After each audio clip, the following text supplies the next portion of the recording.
Hey everyone, welcome to Play Hard and Love Big Radio. My name is Nick Clark and I am your host today for the show. Play Hard and Love Big Radio is the official podcast of Spotted Dog Yoga and Sup, based out of Folsom, California. You can check us out at spotteddogyoga.com. At Play Hard and Love Big Radio, we're dedicated to bringing you the inspirational people and stories to help you connect to your center so that you can go out and live your most purposeful and passionate life.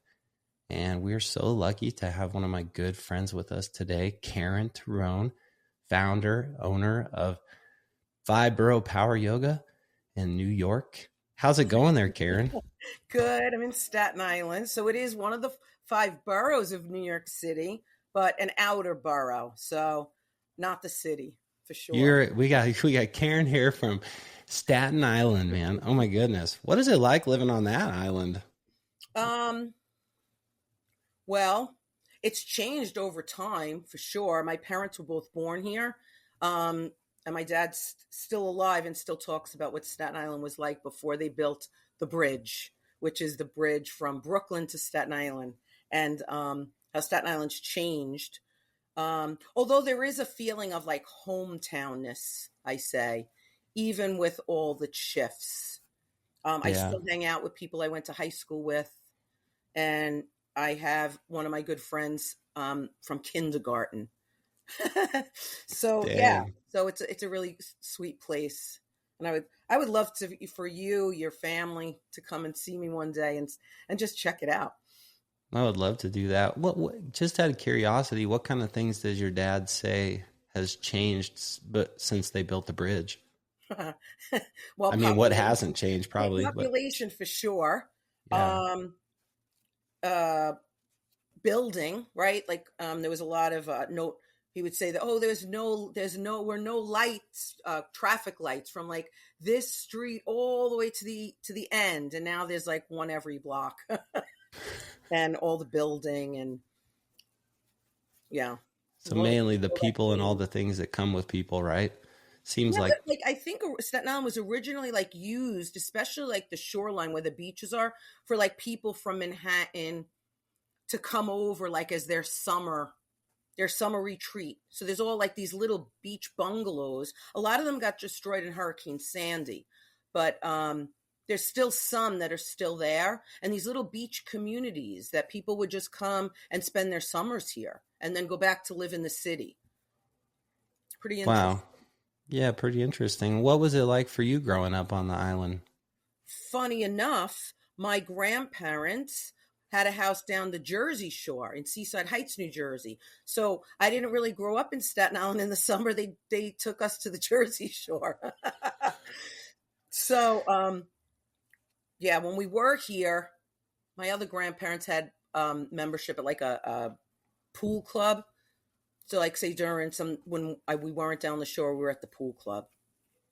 Got it. So you were, so as the people from the city were coming over to your area for the summertime, you were getting sent over to the Jersey Shore.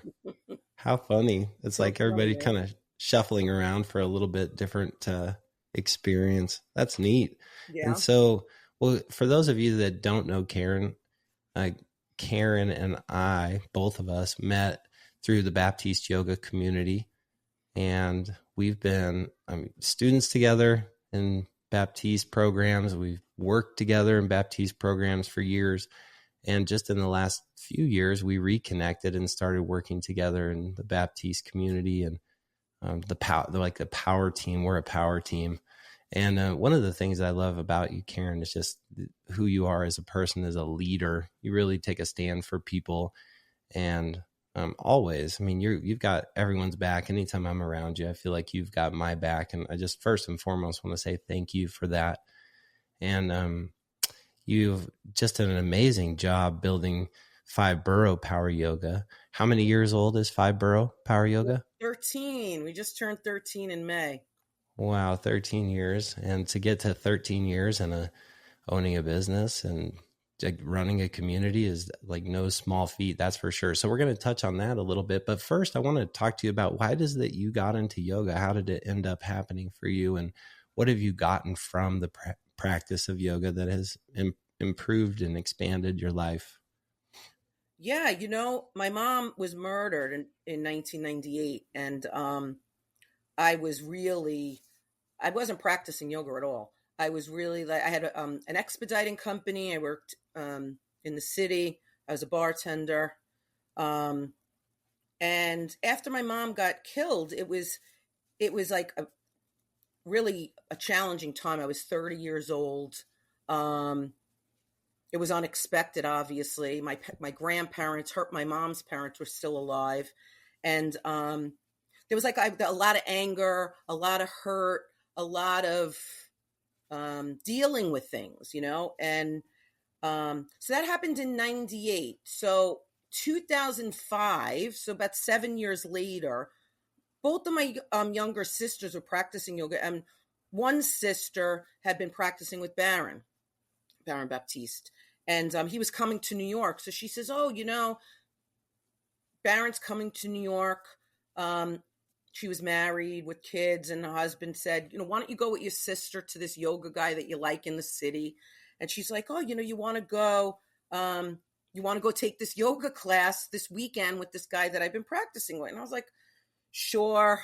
I was more of a gym person at the time, not necessarily yoga, because I had thought that yoga was more like not as physical, right? And I learned through my first ever yoga class with Baron Baptiste that,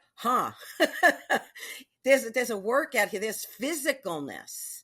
And I walked into the program, and it was like a 3-day program, and so many people, and so hot, and sweat, and things I didn't even know, like things like I didn't know the flow, and I was like just like looking around confused, but something touched me, and I was like, "Oh my gosh, like I really love this."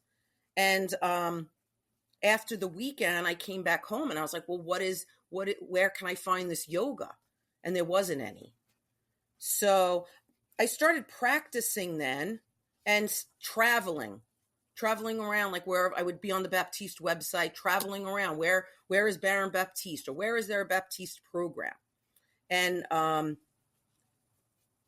I found one, I want to say like in 2006 or 7, because remember, I'm still healing from my mom. That was Mother's Day weekend in Charlotte. And I was like, I have to go to this, like, because Mother's Day had been so hard for me. After I lost my mom, it was like I was really, people would say, "Oh, happy Mother's Day," and I would get like, "What do you mean? Why is it so happy?" Like I was really like um I was getting my buttons pushed, let's say. And I said, I have to do something Mother's Day so I don't have to deal with people saying Happy Mother's Day. I could just go to a program. And that's where I wound up. And it really was impactful to me, to on a pathway of healing. And then I had started to look into teacher training, but not necessarily wanting to be a teacher. And I finally wound up, my sister was living in Hawaii at the time, and I went to level 1 in 2009 with Baron in Hawaii, and I tried to leave because I wasn't expecting what it was. There was no Baptiste yoga around me. I was like, "Oh my gosh, what is this?" It was old school, right? It was long days till like midnight, early morning risings. But I didn't leave. I stayed. And then something shifted. I came back, and the teacher here that I had on Staten Island was like, "Oh, you just went with this to get trained by Baron Baptiste. Do you want to teach?" And I don't know where it came from, because my head was a no. So I always, when I share this story, or when I share this with people, it's like my heart was speaking for me. Right. So the words that came out of my mouth was yes. And I was just like, did I just say yes to teaching? And the teacher's like, "Yeah, so she put me on the schedule. And then there was another yoga studio down like the other side of the island. And they're like, "Oh, do you want to teach?" And I was like, "Okay." And then someone else had recommended me to teach at like a local a community center. And I was like, yeah, all right. So I wound up from zero, no teaching, not wanting to teach, to teaching like 8 classes a week. And I was like, Crazy. wow, like, and I still didn't want to teach, but I did. Um, and I did have a little background in classical yoga. I took like 100-hour. So I had 100-hour classical, my level 1. I certainly wasn't a certified teacher, and right, I just was teaching, and people were okay with teaching as long as I was showing up, and that's what it was. I was showing up, right, like hard, and loving big the communities. And I would say after I went to level 2 in 2010, and then something hit me. I was driving by this location, which is where Five Borough is now, every day for like a year with a for rent sign on it. And one day I just picked up the phone, and the lady's like, well, what do you want to do? And I told her, and she's like, oh, I had this place available for a year, and I haven't found the right tenant, and I think this is the right tenant. And I was like, oh, that's great. And I signed the lease. And then there was a big thing that happened at the building department in my industry. And my I want to say, like, I don't want to sound like it's like, I can only call it like what it was. I got people knocking on my door from the building department, police, at like 6:00 in the morning, saying they want to get into my office and take my things. They had like a warrant, and I was like, I don't even know what's going on. It was something that they wouldn't tell me what they were looking for. They were trying to, like, they were treating me like I was a criminal, and I was like, I only do sign permits. Like, that's all I did. I worked for sign companies, and they were like saying like that I was robbing from people. I was like, I don't even know what you people are talking about. Anyway, it wound up blowing over, but just for like a little, like for about a month while this was all going on, I was like, oh my gosh, maybe I need to pull out of this lease. Maybe this yoga thing isn't really what I'm supposed to do. And I don't know, I guess I trusted and I leaned in, and the building department stuff kind of like blew over. And I opened the studio. So I was still doing the building department stuff and the studio. And then what happened? 2013, Hurricane Sandy rolled in and rolled right into my office and took everything out with the water. So I was like, Literally. that literally, that was my awareness. Like, all right, permits are over. Stick with the yoga.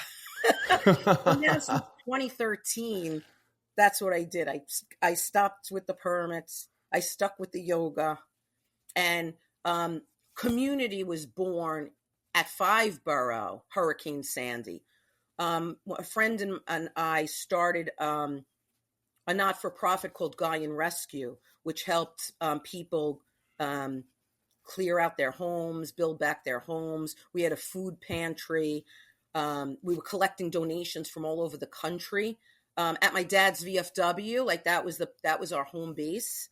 And we helped clean them up, and then the Habitat for Humanity came in and rebuilt them. And anybody that was coming to the yoga studio at the time was always around for donation, for volunteering.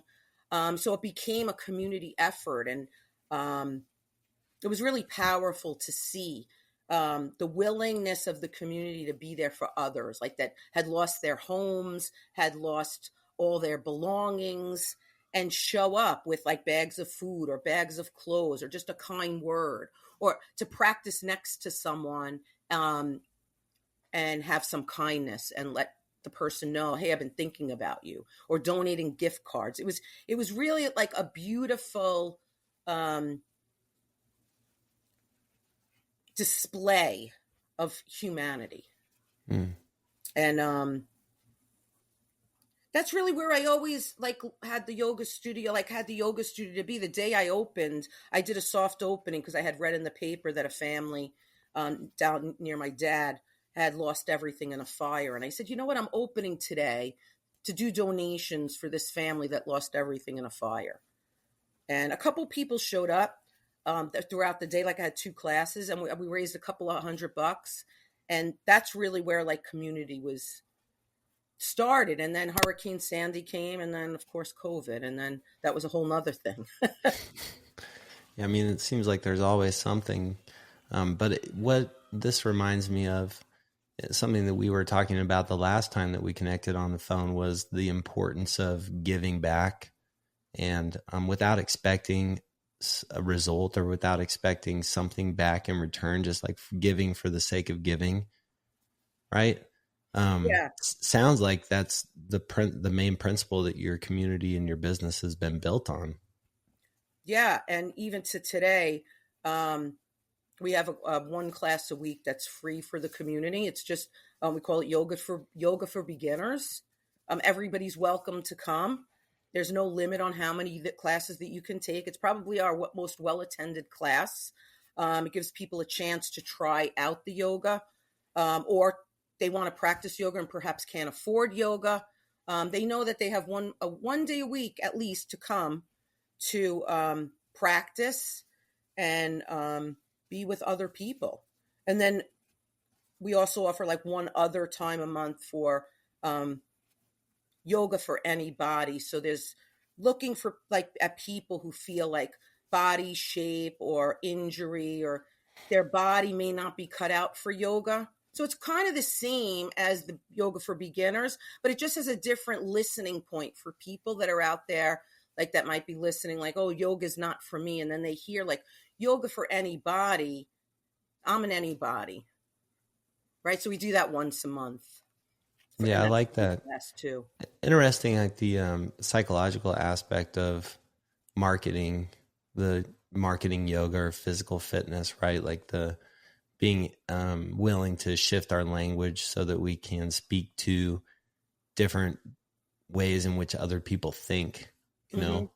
know, because we all don't think the same. We all aren't in the same situation. You know, it's like, I think that's neat that you do that. And then also you do donation based classes quite often, like puppy yoga. You've done some Yeah. puppy yoga, and that's a donation based class, right? To benefit like a humane society or something like that. My friend owns the Near and Far Animal Foundation, so we do classes for them at once a month. We have their house dogs like that are like part of their rescue that help with people with disabilities, and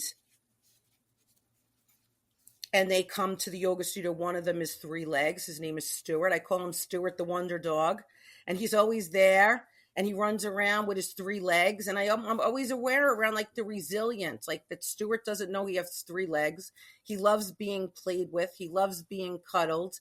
Um, and there's no poor me in Stuart, right? He's resilient. And there's no I can't in Stewart. And there's no I'm not ready in Stewart. Stewart just comes and runs around. And we put diapers on them so they don't pee on anybody's mats.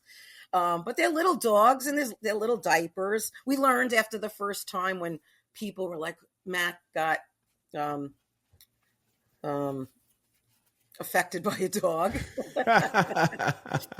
So we It's, learned, and sometimes new dogs come in from the rescue. My friend gets dogs from like all over the world, like mostly like Peru and Texas, because I guess they're coming in from Mexico, and mm.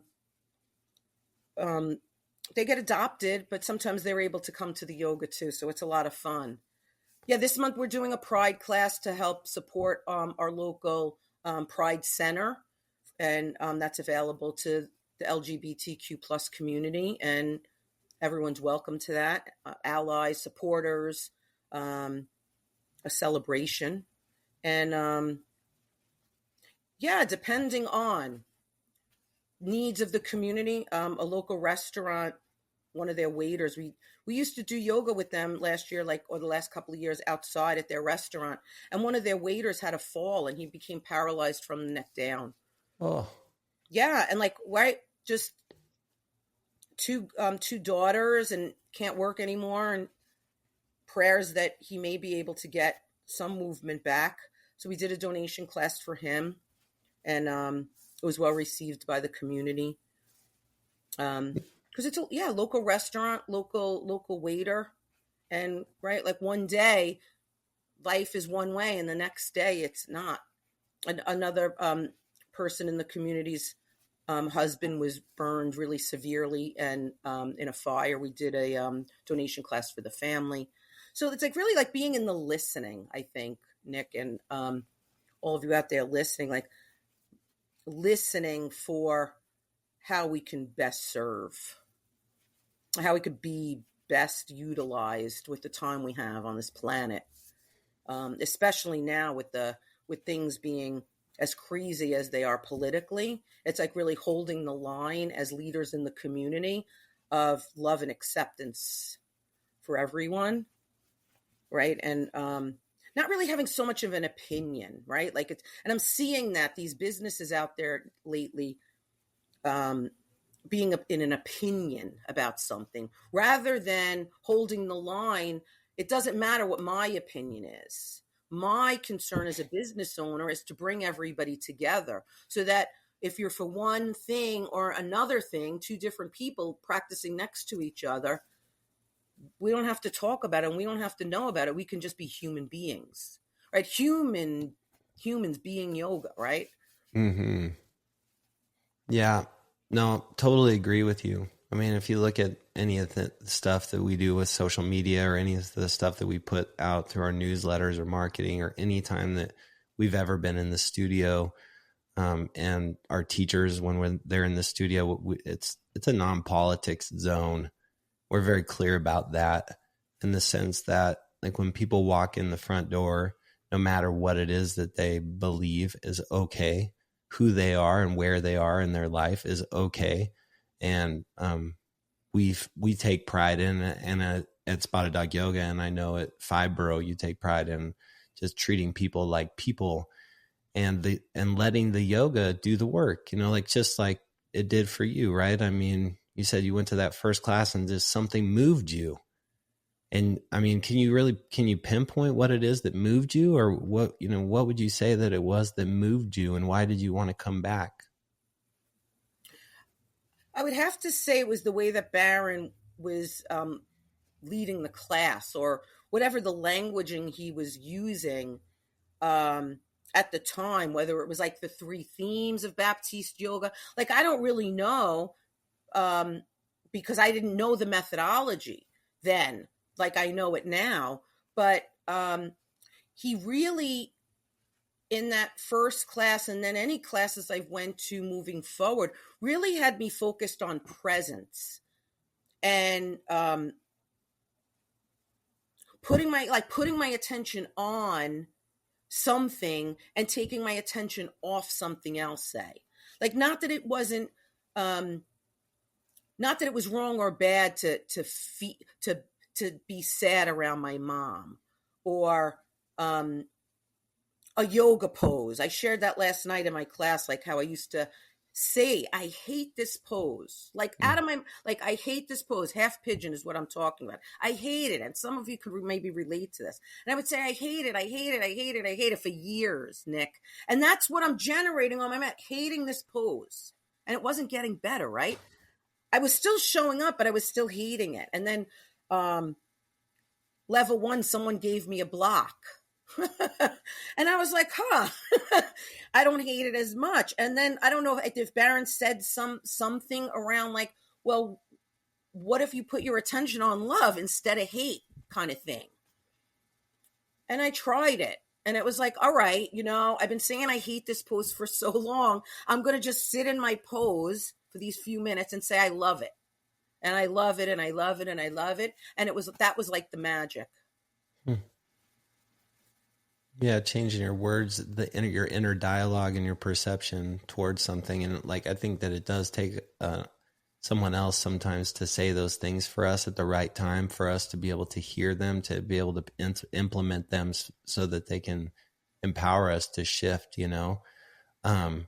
Would you say that when you were growing up, like as a kid, that you had, like, were you pretty happy and light-hearted and whatnot? And was it your mother's murder that kind of created a little bit of that hate, anger energy in you? Or was there a little bit of that from when you were younger too? Or what was that murder the tipping point kind of for you?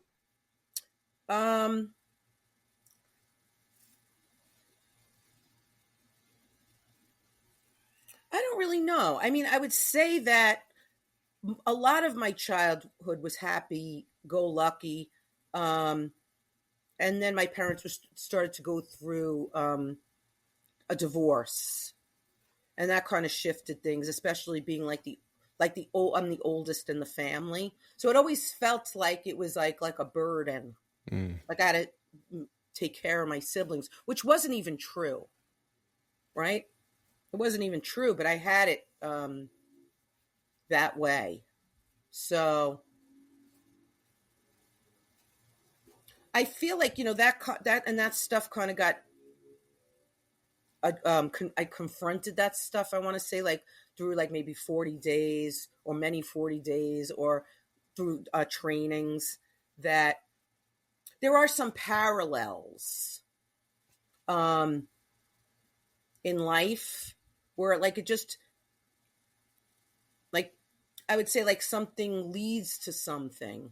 I always got curious, like why? Like I used to love basketball, and I loved playing basketball, and then all of a sudden I didn't play basketball anymore. And it's like, well, why did I quit basketball? Like, is it because like I wasn't, my parents were going through their stuff and they weren't really like giving much awareness?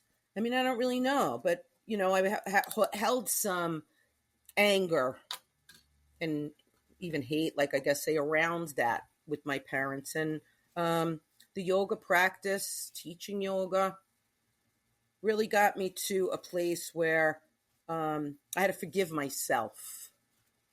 Because I used to blame, and a lot of people do that. They blame their parents, they blame their circumstances, they blame their partner, they blame other things. And it takes something like this work, it takes like looking from inside and forgiving self for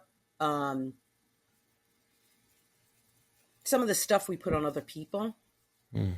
And then it's like what for forgiving, right? Like, so when you forgive yourself, then it's like there's the space to, hey, like the way that I look, what I started to look at it as, like my parents did the best they can in their circumstances. Like I don't know what they were going through in their life. I only have my experience, and was that their intention? I have no idea, right? And I think that's a lot of why yoga is so well received. Like you being able to maintain a business with your community, even though right you don't live where your yoga studio is, and me being able to maintain the community. We were closed 365 days during COVID, Wow. right? And be running the business through this kind of format, right? Through the Zoom format, and right holding the space, giving people a place to come, even though it was virtual, right? To deal with this stuff, right? Because things happen and then it starts poking us as human beings to other stuff, like some of the past stuff. And then it's like peeling away layers, like removing the rocks that hold us down, um, and giving us access to something new. Yeah, what you shared about your parents going through a divorce is, I believe, very relatable to so many people, myself included. Well, I mean, like even when I think about it, I have some emotion that comes up around it. But I also found a lot of inner peace and forgiveness for myself for putting so much blame and hate on my parents for whatever it was, 10 years that I was mad at both of them. I was mad at my mom. Well, I was mad at my dad for leaving my mom. I was mad at my mom because anytime I talked to my mom, she was saying bad things about my dad. And so I didn't ever want to talk to her. And so for like 10 years, I was angry and upset at them for what they did to me. Right. So I was blaming them for what they did to me. But in reality, what I learned from, well, getting present through the practice of yoga, but also through, slowing down and meditating and learning like what thoughts I was having and observing what thoughts I was having and whether or not they were serving me. And then, also taking the time to man up and have those conversations with them to kind of clear the space. That was incredibly valuable for me. And in turn, and speaking about our communities and how you held your community up through COVID, and how we held our community up through COVID, and how we hold our communities up through any highs and lows, is really, I mean, I think the root of it is that this practice made a profound impact in my life and in Katie's life, like profound. We're not, when we say that this practice will change your life, right, Karen? It's not like that we're just saying that. Like, this practice really changed my life. It changed Katie's life. And I know that if it's put in front of people and people show up and they do the work that we did, and we lead them to the carrot in some way, shape, or form, that it will also make a profound impact in other people's life. And so when something comes up, some adversity comes up, I'm just not willing to lay down and throw the towel in, or to blame other people or blame other circumstances. I mean, I have some emotion around some decisions that were made that put our business out, and like wrecked our community for a couple of years. I have, definitely some of that stuff. I'm a person, like, that stuff impacted me, and I had to work through it, and we had to talk through it and whatnot. But ultimately, what we always end up doing is looking for like a silver lining, or looking for an opportunity to provide service so that we can continue to move forward, and so I do love what you're sharing, because I mean, it's very relatable. But ultimately, I think the reason we hold our communities up is because this practice has made a huge impact for us. Yeah, if I was sitting with you 15 years ago, or someone somewhere 15 years ago, and someone said, "Oh, you're going to own a yoga studio, right? Like, you're going to be doing this," and I would have said, "Absolutely not." Right? Like, I would have never imagined to be where I am 15 years ago to where I am now. And I really think that that's another piece of gold that we get present to in the yoga studio. Like, no matter how, or practicing these practices, right? No matter how far you've gone down a road, or you think things aren't going to change, right? All it takes is a shift in perception, a looking, right? A looking to anything's possible. Like, we're not too old to do things, or things aren't set in stone that we're going to necessarily stay in one career or one place in our lives, right? I don't know if you would have thought 5 years ago or 6 years ago that you'd be in Idaho, right?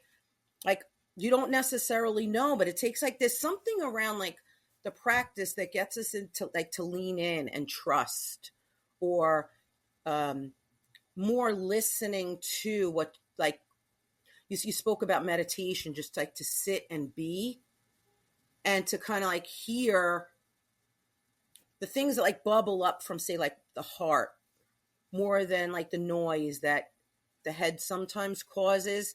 And I think a lot of people find yoga not only because of, say, like injury, or someone told them that they should try it, but a lot of times it's like people find it because they need a place. Like, they need a place for, and they don't know why. They don't know necessarily, or whether it's community, or they need some healing and they don't even know healing, like what it means.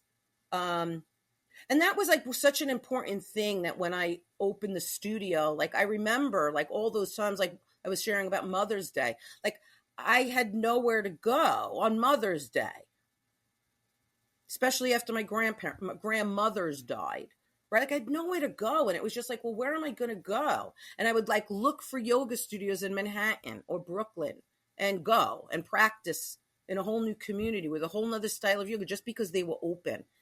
And that's what I said, like, from day one. Like, I opened the studio, we're never going to be closed.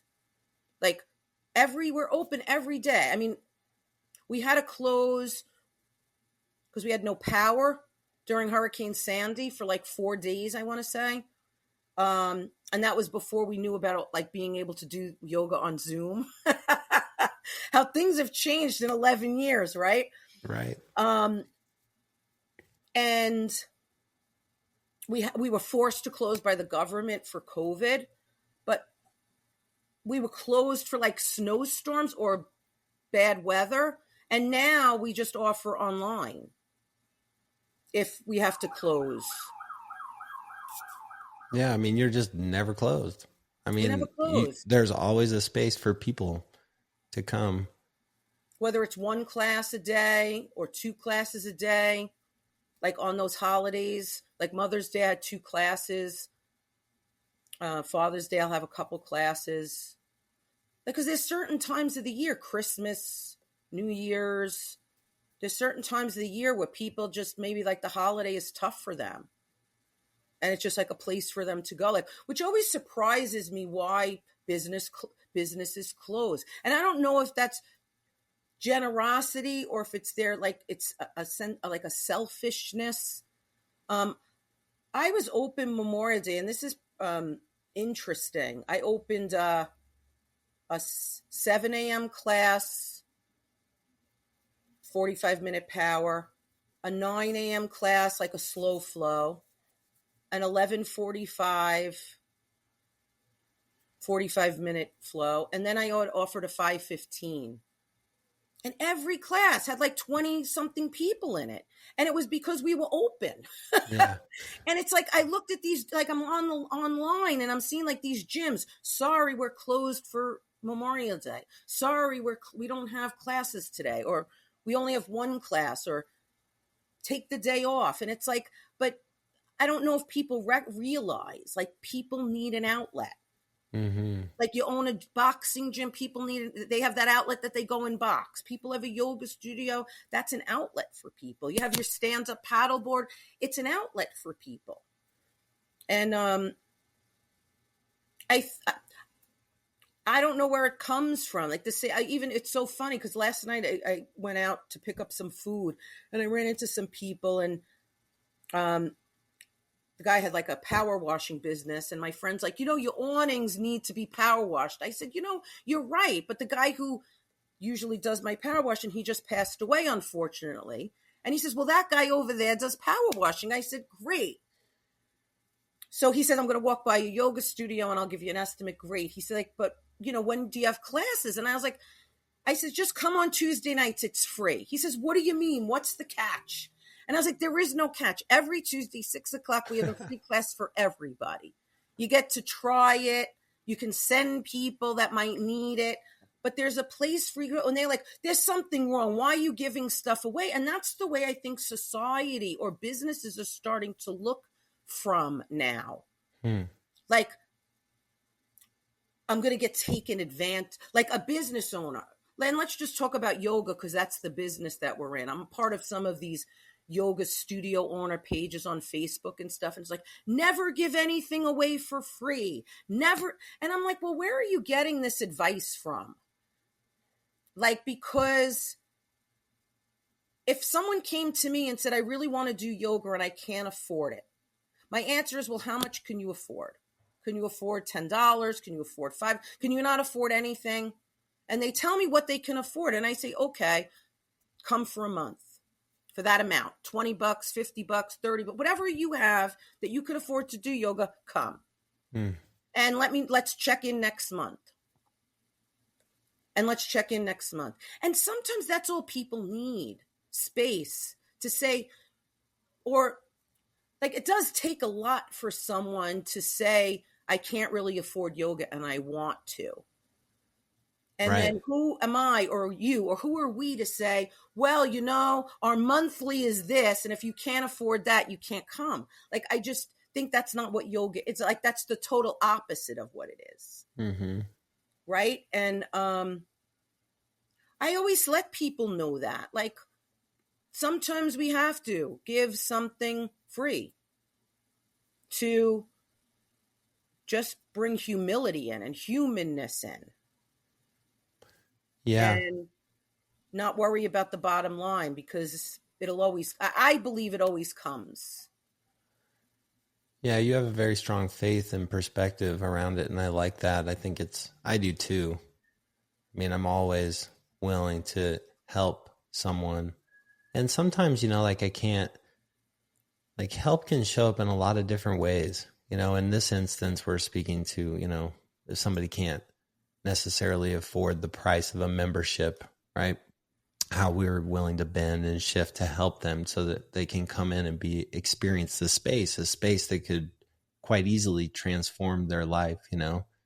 But it was really cool. I got connected with this woman who has a nonprofit organization called Hearts for Heroes USA. I think I told you about them. But they purchase and then train and then place and then feed for the life of the dog.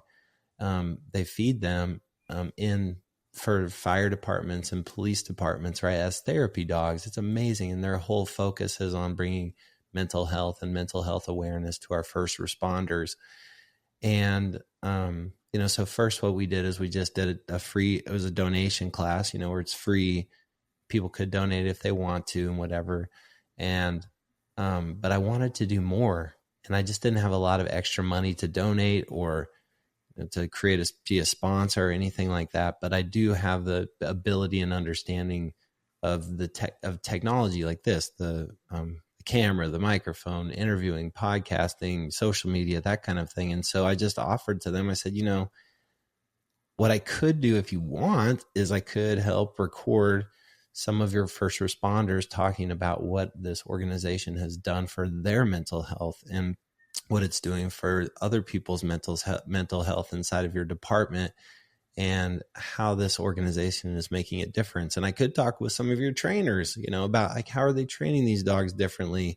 And then you would have a bunch of media that you could put out, and you could tell the story of your organization in hopes that it would captivate the minds and the pocketbooks of people that have the money to spend to help you, like a rising tide raises all ships. Well, I just kind of threw that out there.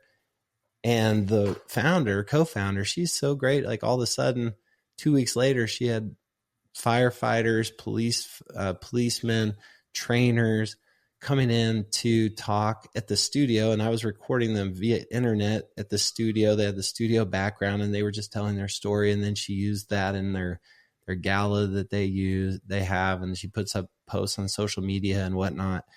But for me, it was really, I just felt so good about doing that, because even though I spent a lot of time working on it, ultimately it's for a good cause. And I think that people kind of get stuck in this world thinking that they have to give money, or that they're going to have to pay a certain amount to be a part of something. But in reality, there's always like a workaround, or there's always kind of a creative way in which you can approach somebody about like your finances, or you can approach somebody about sharing a skill. And I think that you're hitting it right on the mark, Karen. It's like it's a perspective thing. If people can shift their perspective and start to look at it from what can I do for you, different than what can you do for me, that ultimately good things will come back to us. At least that's the way that I see it, Yeah, I think the we, right, or the you is not really in the forefront nowadays. It's all I just see it's me, me, me, me, me. And I probably was a lot like that back in the day before I found yoga, or before I opened a yoga studio. And it shifted. It shifted to more around, right, generosity, and how we can help heal one person at a time, or one different things in the community. And it's just like offering yoga wherever we can. Right, I had a high school group like 2 weeks ago, and I had the boys in the front, the girls in the back, and it was like the boys were being a little like rowdy and stuff, and until they started to get into it, and they're like, "Oh, this yoga stuff is pretty good." But the most powerful part of the class was when they just did nothing, and they were just at the end of the class in shavasana, and they just let themselves be just for a few moments. And so many of them like came to me after the class, like, because I did a little meditation and the movement, and And they were like, oh, like I didn't even know yoga was good, was like this, right?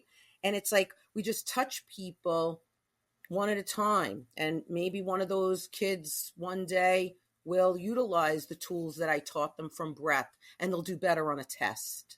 Mm. Right. And it's just like just being in the giving to others and giving in a way that they can create the greatness in themselves.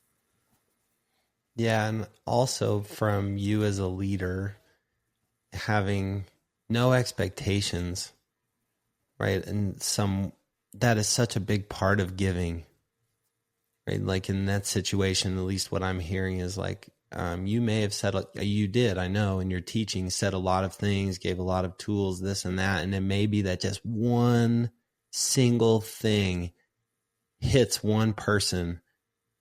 That one single thing, like maybe they're out in the world and something tragic happens, or they're faced with a difficult situation, and they remember Karen from Boro Power Yoga saying, just push the four corners of your feet down. That's all they remember. So they do that, and then they're able to handle that situation a little bit better. I mean, whether they ever get on a yoga mat ever again, it doesn't matter. It's almost like any interaction that you have with anyone, anywhere. At least this is me. I know as a yoga teacher, and how you say you bring yoga everywhere. I bring yoga everywhere just through me and who I am. Any interaction that I have anywhere with anyone makes an impact. It's not just in the yoga studio. It's not just like on a podcast and whatnot. It's like, and my neighbors, everyone, it makes an impact. And so that to me is also a very important part of this, is paying attention to who you are everywhere, being up to something bigger than yourself, not letting like those things that in the world that could easily throw you off. Don't let them throw you off. Just like keep going, keep moving forward, take care of yourself so that you can take care of everybody that you run into, Yeah, stay the course, right? Got to stay the course. It's so funny you said that. I went to this tasting for a local food thing the other night, and I was with two of my friends. Nobody yoga, and they sat us at a table like you sit with strangers, which is fine. One lady was 73, all there, all by herself. And then there was like two girls together. I don't know if they were together or they came together. There seemed to be some kind of tension between them. But I don't know. I turned the yoga on, right, with introductions and welcoming. And the 73-year-old lady was on the dance floor with me. And yes. She's like, I'm so glad I came, because she was so nervous to go to this thing by herself at 73 years old. And she was like, I didn't know what I was to expect, but something told me to come. And I was like, yeah, you got a dance partner. And then the two people that were across from me, that it seemed like there was I don't know, but I got one of them up on the dance floor, and it made her night. She couldn't believe, she was like, thank you. I was trying to like not dance, but you could see she wanted to, but I don't know, there was some tension in their interactions, but I don't know if it was the song or my smile or definitely your smile, or me and the 73-year-old lady saying, come on, it's time. But we got her up. It made my night. The table was like cheering. And I was like, see, like this is yoga. We're not even doing any yoga poses, right? We're just being for people. Yeah. In the spirit of Stuart the Wonder Dog, right? Like without caring, like just do it. I mean, y'all, if you put Karen and I in a room with a bunch of strangers that we'd never met ever before, that would happen. There would be people talking, connecting on a deep level. There'd be people dancing. There'd be people laughing, because that's what we do. We connect people, and we are community builders. That's who we are. And so I think, for people that are listening to this show, whether you're just a yoga student, maybe you're not even a yoga student, you just kind of happen upon this podcast, or maybe you're a yoga studio owner.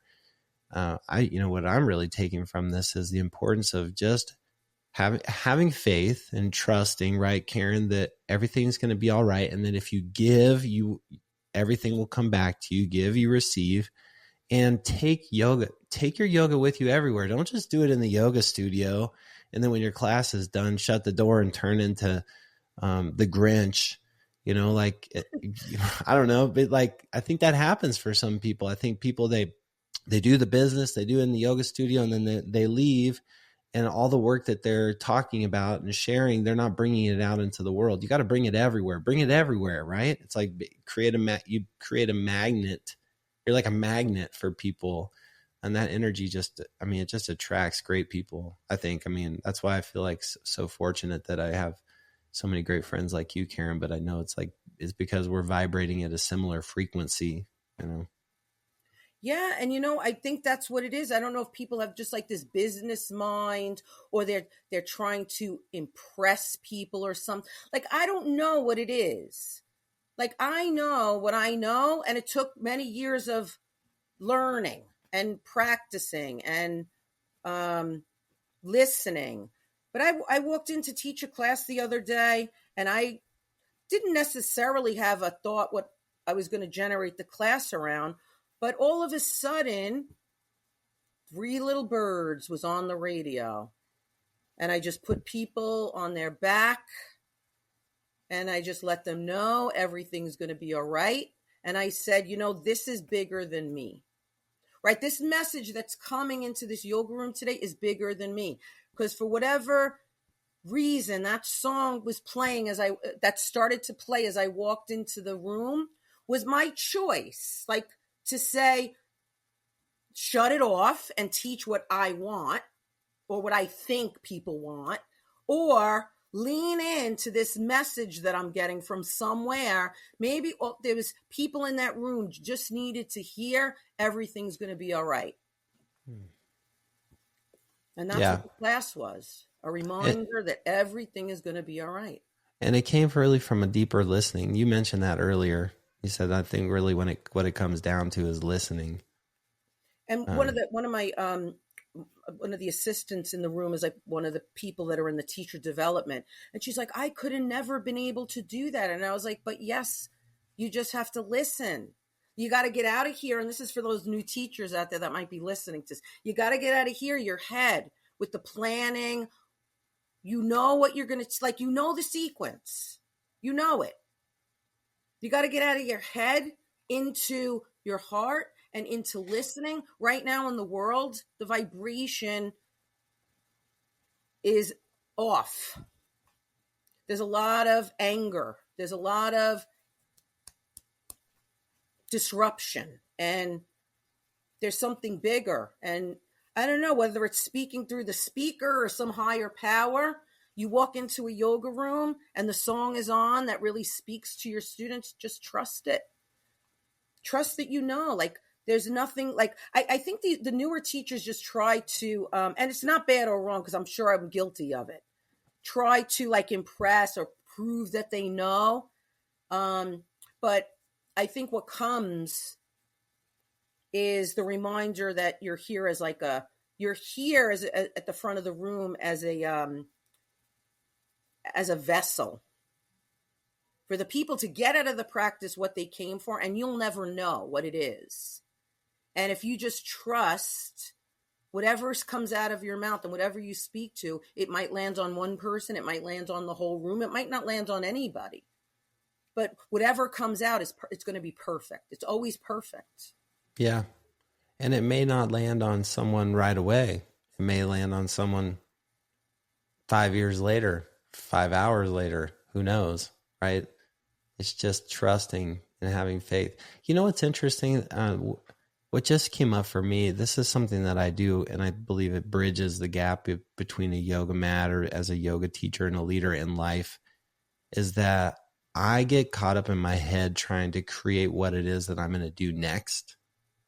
Like, what is it, Nick, that you're going to do next? What is it? What are you going to be up to? What are you going to create? This and that, and it gets frustrating because it's like, I don't always have the resources or the time to do all these things that I have these ideas to do. And what ultimately happens for me when I get on my mat and I practice my garage, right on the floor in the dirt outside, whatever, ultimately what happens is that I I settle down, and there's this sense of surrender. More and more, the older I get, the more I get into it, there's this sense of surrender where I'm just like, I'm here right now, and I trust whatever is supposed to happen will happen. But the more that I, as I go through the day, and the less I become physically connected to my body and my breath because of all the other things going on, the more I get up in my head. And so I every night make that routine to get into my body and to do my practice, because it does make me feel more at ease and just like let go. I don't want to be this ball of stress, So anyway, I think that that's relatable to life too. It's like, as a teacher, just trust, have faith, like Karen's talking about, that, and that it's going to land, and as a student, have faith and have trust that you're going to be just fine, and that you're going to survive, and that whatever happens, and then as a person, similar, all the same things. Life starts to just, your yoga practice starts to translate in your life the more that you do it. And that's why Karen and I do what we do, which we love. 13 years for you. That's amazing. Congratulations on Five Boro. And I would say, Karen, even more than just congratulations on the studio, I say thank you for building a community like that, and for being a stand for and a leader for other people like you, myself included, who are doing the same thing or a similar thing. You've always been so open to share what it is that you're up to, what's working, what's not working. I mean, you're also really, you're so generous in your shares with that, but you're also just, I think, able to look at the things that aren't working in a positive way so that you can turn them and create them into something that's really valuable for your community. And I'm leaving this show today with a wide open, different perspective of how we could do some things differently to serve our community. And so I just really appreciate you. Thank you. Thanks, Nick. Can't wait to come see you. I know I can't wait to get to a Jets game with you and Owen. That'll be fun. Yeah, we were in the front yard earlier today, and Owen had his Aaron Rodgers jersey on, diving all over. He was throwing the ball for himself and then diving and catching it for himself. And I just saw him.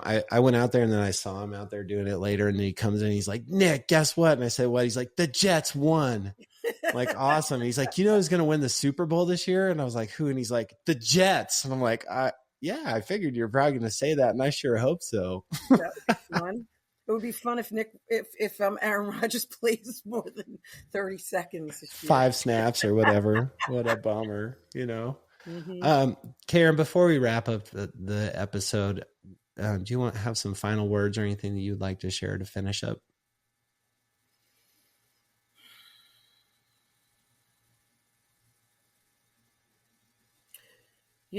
I think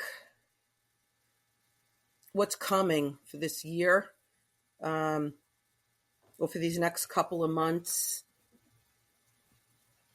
out in the world, is really going to be where people are looking for an outlet, like to just get away from the noise, away from opinions, away from things that don't serve them. And whether it's going to a yoga studio like mine or Nick's, or somewhere in your community, or going out for a walk, or enjoying the beautiful landscape that we have in our world, sitting and taking a breath, is really going to make an impact, and is going to give all of us the opportunity to just take a moment, a minute, 5 minutes to ourselves, and just disrupt the drift, right? To shut the news, to shut the internet, to shut the stuff down that's not serving you, and really move, like Nick was sharing, move for 10 minutes, or listen to your favorite song and dance, or lay down and close your eyes and let the sun shine down on you, because it's really going to be healthy. and helpful in these next couple of months. So I think we're in for a roller coaster ride, and I think as wellness professionals, right, to just strap on the yoga seatbelt and just keep bringing breath, keep bringing meditation, keep bringing movement, keep bringing kindness, keep bringing love. And everything will be all right. That's definitely what those three little birds on my doorstep were saying today. Everything's going to be all right. Everything's going to be all right. Yeah, it is. And, I look at that from my perspective, from my life, everything's going to be all right. But sometimes get caught up in my head wondering, like, is everything going to be all right? And like you're saying, and just to reemphasize, when I get in my body, when I get connected to my breath, when I'm around people in community in a space that is uplifting and energizing and positive, and when I'm disconnected from all the bad news and not digging into all the things that are bad in the world, I ultimately find and remember that everything is going to be all right. So thank you, Karen. Thanks, Nick. You got it. Be here. I will make sure, everyone, that you can get a hold of Karen via Instagram so you can connect to her and connect to her studio. You can also check out her website. What is the website for 5 Boro Power Yoga? What else could it be but 5boropoweryoga.com? Good. You didn't get one of those .net addresses, or 5BP or 5BPY if you don't feel like spelling anything out. 5bpy.com or 5boropoweryoga.com. So follow Karen and check out what they're doing at their awesome studio and reach out to her and tell her how awesome she is, because she is awesome. And if you're ever to happen to be in Staten Island, you got to swing by and check out 5 Boro Power Yoga. Play Hard and Love Big Radio is the official podcast of Spotted Dog Yoga and Sup, based out of Folsom, California. You can check us out at spotteddogyoga.com. At Play Hard and Love Big Radio, we're dedicated to bringing you the people and the inspirational stories so that you can connect to your center and live a purposeful and passionate life. And Karen Torrone, you have done that today. We really appreciate you. Everybody have an amazing rest of your day, and thanks for following and sharing our show. See you soon. Peace.